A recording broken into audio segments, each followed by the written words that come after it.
नमस्कार, आपके साथ मैं हूँ दीपिका। तो फाइनली वापस आ चुकी है करिश्मा कपूर। करिश्मा कपूर तीसरी बार दिल्ली के लिए रवाना हुई थी आज दोपहर के आसपास।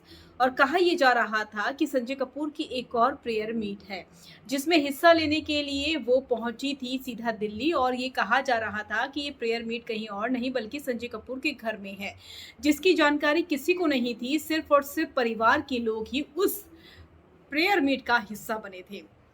करिश्मा वहां से लौटी तो उनके चेहरे पर थोड़ी मुस्कान भी थी। काफी समय बाद वो हंसती हुई नजर आई हैं। जब से वो मीडिया के सामने नजर आ रही हैं, प्राइवेट जेट में आते और जाते हुए दिखाई दे रही हैं और अक्सर उनके चेहरे पर उदासी दिखाई देती है। लेकिन आज थोड़ा सा उनका मूड ठीक था और उनके बच्चे भी काफी हद तक थोड़े से नॉर्मल नजर आ रहे थे।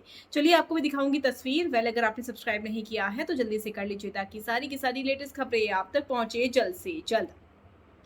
संजय कपूर के जाने के बाद ऐसा लगा कि करिश्मा कपूर के चेहरे की मुस्कान चली गई है।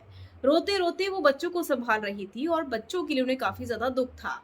हालांकि जिस स्ट्रांग तरीके से करिश्मा कपूर अपने बच्चों के लिए खड़ी रही, सचमुच ये बहुत हिम्मत की बात है। और करिश्मा कपूर अपने ससुराल वालों की तरफ भी खड़ी रही, जबकि वही ससुराल वाले उन पर इल्जाम लगा रहे थे डिवोर्स के वक्त में। लेकिन करिश्मा ने उन सारी पास्ट की बातों को डिलीट कर दिया और वो एक नए सिरे से उनके साथ एक नई इमेज के साथ उनके सामने खड़ी हुई। तो यकीनन करिश्मा को लोगों ने काफ़ी सराहा भी है। लेकिन अब करिश्मा वापस लौट आई है। आई थिंक अब दिल्ली जाने का चक्कर नहीं लगेगा उनका। और ये शायद उनका लास्ट, संजय कपूर का लास्ट प्रोग्राम था।